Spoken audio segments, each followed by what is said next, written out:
Ya, halo selamat pagi pemirsa, apa kabar Anda hari ini? Langsung dari studio ID Channel Jakarta, saya Prasetyo Wibowo kembali hadir dalam Market Review, program yang mengupas isu-isu penggerak ekonomi Indonesia. Dan kali ini kita akan membahas terkait dengan isu positif di mana Arab Saudi sudah membebaskan beberapa persyaratan kesehatan untuk bisa ibadah umroh, termasuk juga batasan usia bagi Anda yang ingin berangkat umroh. Baik pemirsa, langsung saja kita mulai Market Review selengkapnya.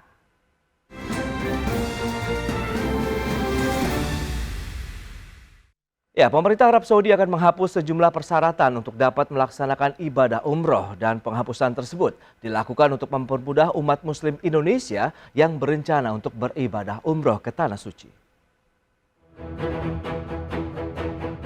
Pemerintah Arab Saudi berencana untuk menghapus kewajiban sejumlah syarat kesehatan untuk jamaah umroh dari Indonesia. Hal tersebut disampaikan Menteri Haji dan Umroh Arab Saudi Taufik Al-Rabiah usai pertemuan dengan Menteri Agama Yakut Khalil Qobas di Jakarta pada hari Senin lalu. Taufik mengatakan pemerintah Arab Saudi melonggarkan persyaratan kesehatan dan juga umur jamaah umroh agar semakin banyak jamaah umroh khususnya dari Indonesia yang bisa beribadah umroh ke Arab Saudi. Meski demikian, Taufik tak merinci syarat-syarat kesehatan apa saja yang akan dihapuskan. Namun Taufik menjelaskan batas usia maksimum jamaah umroh yakni 65 tahun akan turut dihapus seiring dengan makin meredanya pandemi COVID-19. Pemerintah Arab Saudi juga melonggarkan izin bagi perempuan untuk melaksanakan umroh ataupun haji dengan diperbolehkan tanpa pendamping. Selain itu, pemerintah Saudi juga memperpanjang masa berlaku visa umroh hingga 90 hari dan bisa digunakan untuk mengunjungi wilayah di luar Mekah dan Madinah di Arab Saudi. Dari Jakarta, Abdul Aziz, IDX Channel. Baik pemirsa, untuk membahas tema kita hari ini, Arab Saudi hapus batasan usia dan vaksin meningitis ibadah umroh, kita sudah tersambung melalui Zoom bersama dengan Bapak Farid Al-Jawi. Beliau adalah Sekretaris Jenderal Ampuri. Ya, halo. Selamat pagi, Pak Farid. Pagi, Assalamualaikum warahmatullahi wabarakatuh. Waalaikumsalam. Baik, salam sehat juga ini Pak Farid. Terima kasih atas waktu yang disempatkan. Apakah ini menjadi angin segar ini bagi masyarakat Indonesia yang ingin melaksanakan ibadah umroh khususnya ke Tanah Suci dengan beberapa pelonggaran yang sudah dilakukan oleh pemerintah Arab Saudi terkait dengan persyaratan kesehatan, kemudian batasan usia, Pak Farid? Ya, terima kasih Mas Pras. Tentu ini merupakan kebahagiaan kita bersama atas pertemuan Menteri Agama Republik Indonesia dengan Menteri Haji Arab Saudi kemarin pada tanggal 24 Oktober 2020 di Jakarta. Memang bahasan-bahasan itu merupakan usulan dari kami. Yang pertama, usulannya sebenarnya adalah terkait dengan vaksin meningitis yang jadi persyaratan untuk ibadah umroh. Kenapa ini menjadi dilema bagi kita? Karena ketersediaan vaksin dengan jumlah jamaah umroh tidak sepadan. Menurut data yang kami terima, ya dalam 2,5 bulan mulai dibukanya umroh tanggal 31 Juli 2022 hingga Oktober kemarin, itu mencapai 327.000 jamaah dari Indonesia yang melaksanakan ibadah umroh. Sedangkan ketersediaan vaksin ini beredar di beberapa kota di Indonesia, bahkan sempat tidak ada. Nah, jika ini menjadikan persyaratan, tentunya memberatkan masyarakat. Sehingga masyarakat tidak bisa melaksanakan umroh karena vaksinnya tidak ada. Nah, sedangkan di Arab Saudi, untuk vaksin meningitis itu sendiri tidak diperiksa ya, oleh otorita Bandara Saudi dan pemerintah sana. Nah, ini kemarin melalui pertemuan kita meminta untuk vaksin meningitis segera dihapus. Kami dari Ampuri sudah bersurat resmi kepada kedutaan, bahkan Menteri mengatakan bahwasannya kita tunggu surat ini sampai keluar, baru saya kembali ke Indonesia. Baik, yang berarti... kedua, usia 65 juga ini menjadi kabar gembira, karena kemarin haji ya, maksimal usia 65, namun sekarang sudah dihapus, seiring dengan akan dinaikkannya jumlah kuota haji tahun depan. Terkait jumlahnya, menurut isu-isu insya Allah di atas 80%, namun pemerintah Arab Saudi nanti akan mengumumkan secara resmi. Baik, dengan beragam kebijakan ya bisa kita katakan pelonggaran lah ya Pak Farid. Lantas apakah ini akan memberikan suatu dampak terkait dengan biaya perjalanan ibadah umroh maupun haji ke depan? Tentu kalau persyaratannya makin longgar, ya biasanya biayanya akan jauh lebih baik. Nah, terkait biaya naik atau tidak, nanti ada komponen-komponen yang tentunya menjadi kesepakatan ya antara pemerintah Saudi dan Indonesia yang nantinya juga dijadikan patokan oleh para penyelenggara dan juga untuk menentukan biaya haji yang akan diberikan kepada masyarakat dan juga biaya umroh. Baik, nah terkait dengan persyaratan kesehatan yang selama ini begitu diterapkan apabila masyarakat ingin berangkat haji ataupun umroh, mungkin bisa disampaikan kepada pemirsa IDX Channel ini Pak Farid, apa saja sih komponen-komponen yang masuk dalam persyaratan kesehatan? Komponen yang masuk dalam persyaratan kesehatan, ya di luar kemarin harus ada booster, ya kemarin juga harus ada vaksin meningitis. Nah ini sekarang sudah tidak ada lagi, ya karena memang kita memahami ketentuan ini kan secara tertulis, ya ketentuan secara tertulis. Namun berdasarkan data di lapangan sudah tidak relevan lagi, sehingga ketentuan ini perlu dicabut.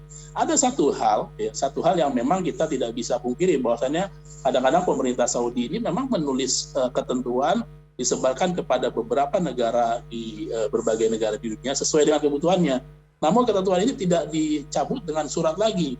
Nah, tapi pemerintah Indonesia masih patokannya jika surat itu tidak keluar dari sana, maka di sini belum bisa dicabut. Nah, kemarin melalui pertemuan menteri, ya dia meminta untuk dikirimkan surat dari kami dari asosiasi, sudah dikirimkan kepada kedutaan besar dan insya Allah akan segera dibalas, diteruskan kepada Kementerian Kesehatan.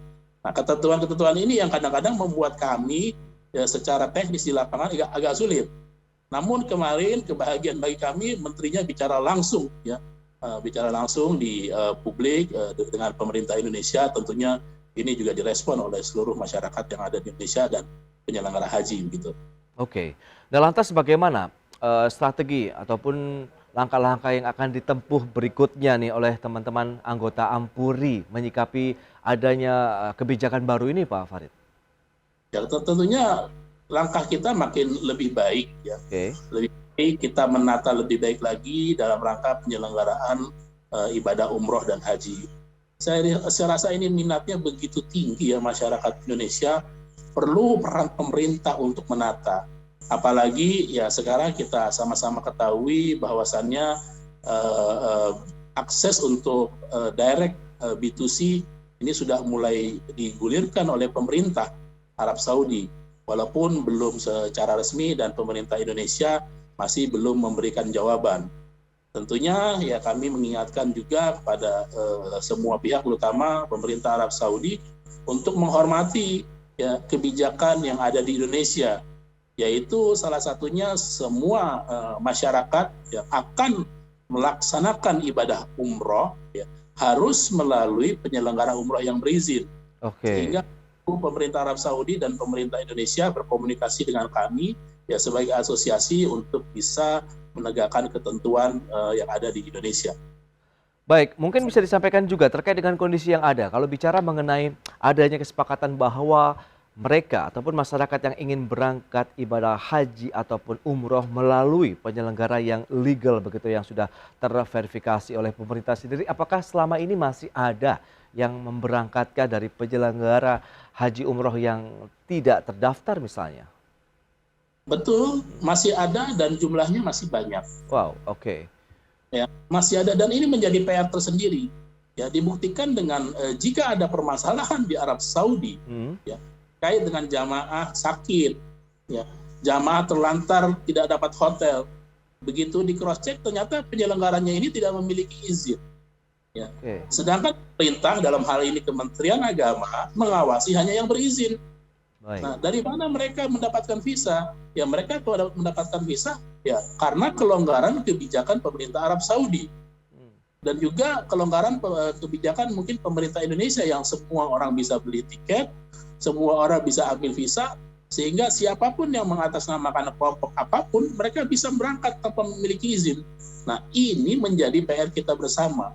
Kita harus menjaga ya kan marwah pemerintah ya, sehingga bisnis ini, usaha ini ya juga berjalan dengan baik. Kerap kali terjadi penipuan karena kebijakannya tidak menggigit.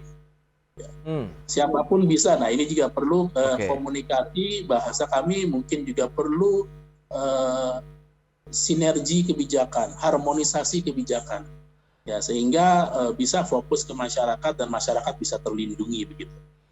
Nah, lantas bagaimana kita bicara mengenai harmonisasi kebijakan, seperti apa sih yang diinginkan oleh teman-teman Ampuri begitu, apabila memang ini menjadi suatu solusi yang harus segera dicarikan, bagaimana pemecahannya begitu, mengingat masih banyak yang Anda katakan tadi nih Pak Farid. Ya, terkait dengan harmonisasi kebijakan antar kementerian yang objeknya adalah para penyelenggara haji dan juga jamaah haji, tentunya ada beberapa undang-undang tentunya yang sekarang saat ini sudah tidak relevan lagi. Ya, ini kita lagi kaji ya, sehingga perlu ada perubahan undang-undang baru. Undang-undang baru. Nah, ini kalau misalnya tidak dikomunikasikan kepada kami, kepada masyarakat, ya sehingga terjadi terus benturan di masyarakat. Menganggap ini hal yang biasa, begitu ada problem di masyarakat, ya kan, terkait dengan penipuan, kenapa ini tidak bisa berangkat, kenapa menaikkan harga sepihak, ya kan, kenapa harga selalu berubah-ubah dan seolah-olah kita tidak komitmen. Nah, ini masa transisi ini setelah COVID, ya terus kita bergeraknya begitu cepat. Nah, ini perlu dikomunikasikan dengan baik sehingga ini menjadi industri-industri yang benar-benar amanah begitu. Baik, lantas bagaimana peran dari pemerintah begitu menyikapi, berarti kalau memang ada pelonggaran untuk kita bisa berangkat ibadah umroh, berarti akan banyak lagi nih masyarakat kita yang bisa segera, apalagi ada batasan usia yang dihapuskan. Berikut ini kami sampaikan infografik untuk Anda terkait dengan jumlah jemaah umroh dari tahun 2019 sampai dengan 2021. Data selengkapnya bisa Anda saksikan di layar televisi Anda. Ya, untuk di wilayah Arab Saudi sendiri sudah 11,7 juta pada tahun 2019. Kemudian di luar Arab Saudinya sudah ada 7,45 juta. Adapun di tahun 2020 sering terjadinya pandemi COVID-19 langsung menurun drastis di Arab Saudi sendiri. Tersisa 1,9 juta jemaah umroh. Kemudian dari luar Arab Saudinya sekitar 3,8 juta jamaah. Dan di tahun 2021 seiring dengan sudah mulai ada penurunan dari kasus positif COVID-19, sudah mulai ada peningkatan kembali di Arab Saudi sekitar 6,486 juta jamaah. Sementara dari luar Arab Saudi ini sekitar 12 ribuan karena memang ada kebijakan pengetatan dari luar wilayah kota suci begitu ya, Arab Saudi, maupun yang dilarang untuk masuk ke wilayah Tanah Suci Mekah dan juga Madinah.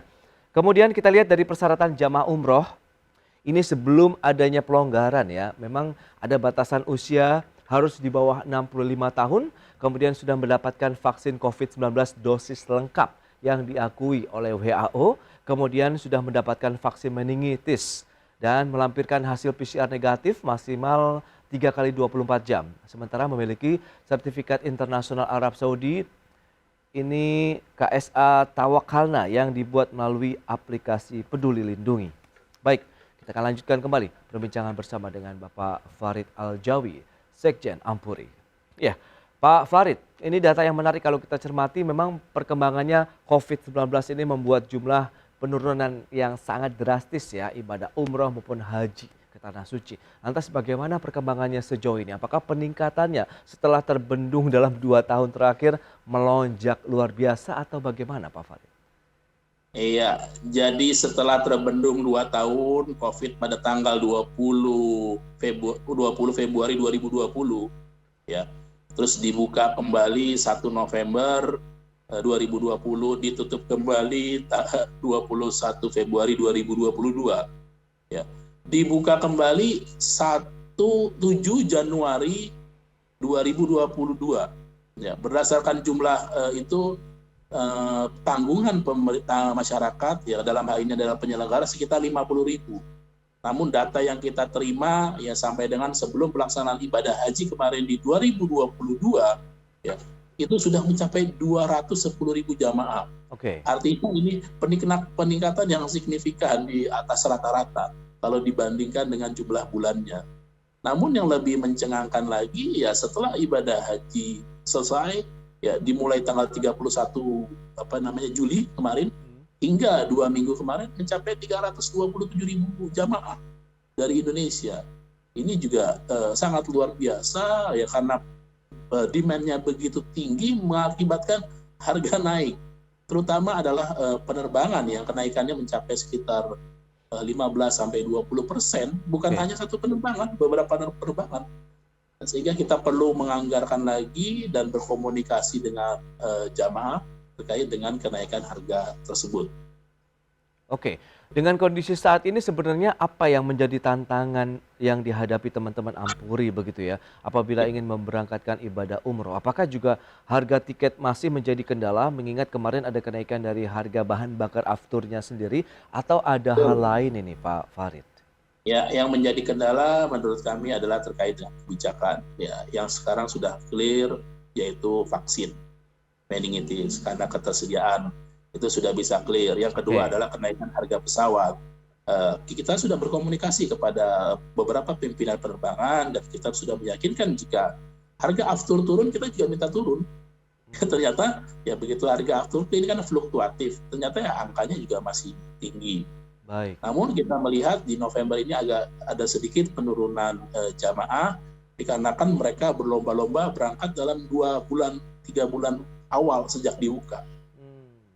Ya, kemungkinan tren umroh ini akan naik ya sekitar di awal Desember nanti hingga akhir tahun. Oke. Begitu.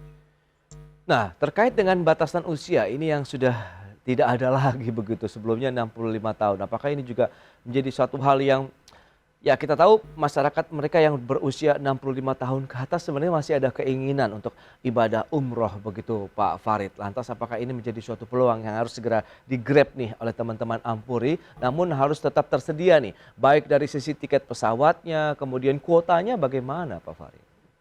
Kalau kuota tanpa batasan ya, ada hal yang menarik ya, durasi tinggal di Arab Saudi yang mencapai 90 hari. Oke. Ya, dengan sekali masuk, ya tentunya kita harus memahami maksud ini bahwasannya pemerintah Arab Saudi menginginkan sebanyak-banyaknya ya masyarakat dari berbagai negara di dunia untuk bisa masuk ke Arab Saudi. Itu yang pertama.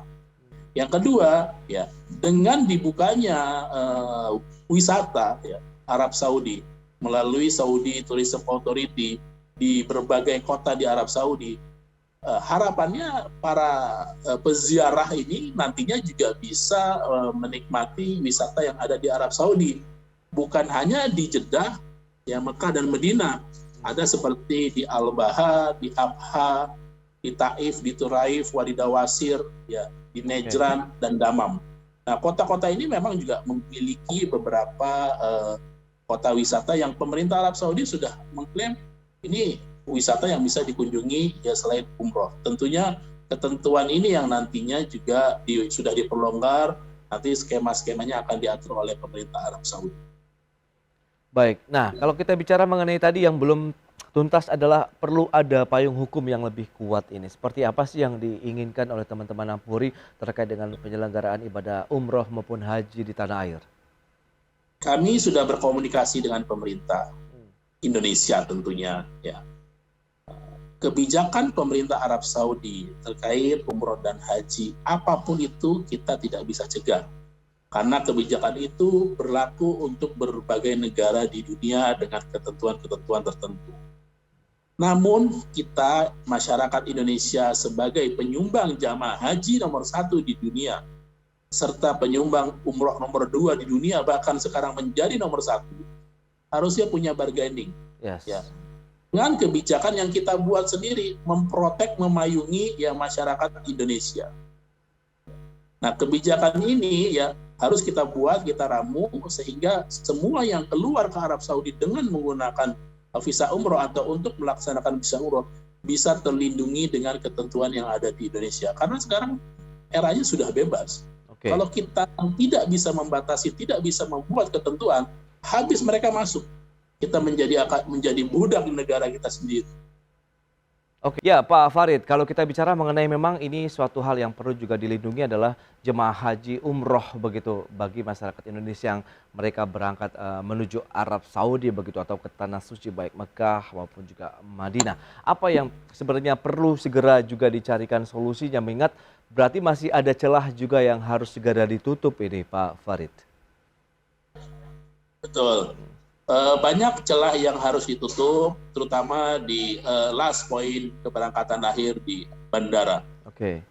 Karena semua orang bisa mengakses langsung, bisa akses langsung, tiket bisa akses langsung. Tentunya juga ya ada yang bisa, ada yang tidak karena terkait dengan keterbatasan. Nah, ketika mereka bisa mengakses langsung, gimana pengawasannya? Tentu di bandara-bandara yang memang menjadi tempat poin keberangkatan para jamaah. Seperti di Soekarno-Hatta, di Surabaya, di Makassar, di Medan. Nah, kita filter di sini apakah memang yang berangkat sesuai dengan ketentuan. Nah, kalau sekarang memang sudah bisa diakses secara digital, ya tentunya harus melakukan administrasi secara digital. Nanti di airport, ya tinggal di-scan. Kalau memang dia sudah sesuai, ya silakan berangkat. Nah, ini perlu kerjasama dengan berbagai pihak. Ya. Yang pertama adalah Kementerian Agama dan Kementerian Kesehatan, Kementerian Hukum dalam hal ini imigrasi. Tentunya yang penting ada Kemeninfo, ya, karena terkait dengan digitalisasi dan lain-lain. Baik Pak Farid, tapi kalau memang kita lihat masih ada beberapa celah yang diisi oleh penyelenggara yang notabene Anda katakan tadi memang tidak resmi begitu ya, atau tidak terdaftar, apakah karena demand-nya yang sangat tinggi sementara kemampuan dari para penyelenggara ibadah haji dan umroh ini belum bisa memenuhi semuanya sehingga mereka mencari alternatif lain penyelenggara haji dan umroh Pak Farid? Saya rasa tidak ya. Penyelenggara ini sekarang jumlahnya sudah banyak. Oke. Setelah COVID ini dari 1.400 naik jadi 1.720 yang memiliki izin umroh.